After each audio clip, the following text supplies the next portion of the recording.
On what everybody was just saying about Tupac, I think if nothing else, that's one of the things I take from who he was as a man, be it when you talk about the man as well as who he was as an artist. I personally have a saying, music is art and art is life.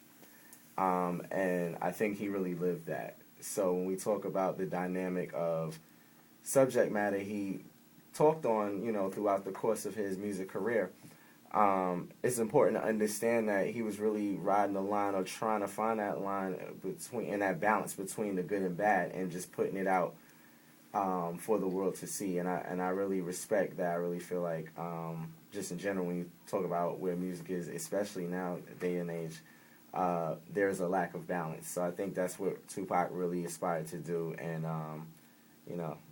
that's something that even myself as an artist I've tried to do over the last few years, just in growing as a man and, understanding the things that are important and how to convey a message artistically. I aspire to do many things similar to what Tupac attempted to do, in his musical career. How would you say so soon that we see Tupac's impact on the world of music or in the world of entertainment altogether resonating now? With you personally, but also altogether on the culture of arts? Well, with me personally, just to jump back a little bit, the reason why I joined on to the Tupac40 project and, the small efforts that I've been trying to provide Prolific is because, honestly, I was unfortunately a victim of, just kind of being bamboozled and kind of, you have media and the things, the way they used to portray who Tupac was.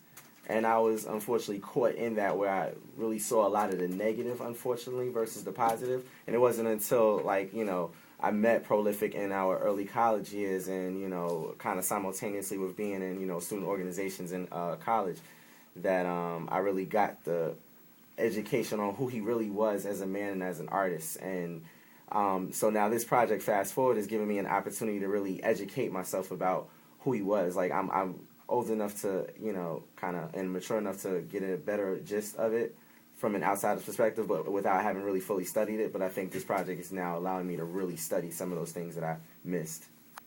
Indeed. And you excuse me, you said that you were bamboozled. Like the negative and by the accepting the negative connotations or the negative things you heard about Tupac. I'm just curious. I was just like, how does that occur? Like, how did you feed into what they were giving you? Like, what kind of message were they sent? What was being sent out, put out there? Well, I guess for me, it really began with the whole East versus West, and here being in the heart of where East was during that battle in New York City. It was a huge us versus him and us versus them when you even think about Death Row and whatever role they played in it. And so I didn't have anybody alongside. Like, I didn't have any fellow hip hop fans who we could have discussions to really kind of dispel some of that stuff. That stuff didn't come, like I said, until college, and I spoke to people who genuinely cared about who Tupac was as a man, as an artist, such as Prolific. So Indeed. And there's something about the way that you picked up a negative portrayal of Tupac, and also the rivalry was ripped up in the media, because I remember, we were in middle school when this was happening, so it's very easy to get caught up in the hype and not have a developed conversation about what it means. And it reminds me of the way that black masculinity in general is portrayed in mass media. I think that Tupac could also be somewhat of an analogy for black men as we are versus how we are portrayed. Definitely. Indeed. Definitely. It's interesting speaking about this whole East Coast and West Coast thing and being caught up while being on the East Coast. I mean, I was a Biggie fan, but I was much more of a Pac fan. It's interesting connecting with McCarry, because McCarry was living in Brooklyn at the time. Born and raised in Brooklyn, 100%. So before that, we want to talk about how I got started with the Tupac40 project. When Pro came to me, he knew I was a diehard Tupac fan and stuff like that. And I was like, that's interesting, because everyone knows I love Pac. And he wanted to bring this whole grassroots movement to it, but a digital version. So bringing the whole thing of Pac being an icon, Pac is an artistic martyr, basically. And for you to become a martyr some way or how, either politically, it could be through artistic venues, whatever it is, you have to have a lot of power. You have to have some type of substance to you. So when it comes to that, when it comes to martyrs, media, mass media, big media, yellow journalism, all that stuff is the only thing that really will sit there and talk about. That's the only voice you hear about any of the martyrs, from their books, from now it's, internet, blogs, and stuff like that. But before it'd be newspapers, it'd be magazines, whatever. So you only heard the skewed version from one angle or 2 or 3 angles through that. So when I was able to, when he said he wanted to do the grassroots version of people, everyday people, bringing their stories, us having videos of, like when he was telling me about So Soon, really didn't really know a lot about Pac, and I was like, wow, how do you not know that? You're an artist, you don't know about Pac. Or some other people who know about him, like me, doing a video and stuff like that, was really well versed with that.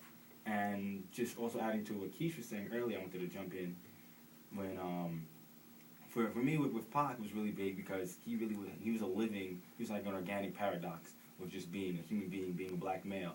Because understand, me and him both were raised by a single black mother, so I always looked for other black males, especially at younger age. Around then, when he got killed 25, so I was 11, 12 by that time. So it was like looking for something. I didn't really have the father figures like that. I mean, I did, but not really. I didn't live with him for years, so I was always looking for that. And also finding out he was a Black Panther, or his mother was a Black Panther. So he already had that history.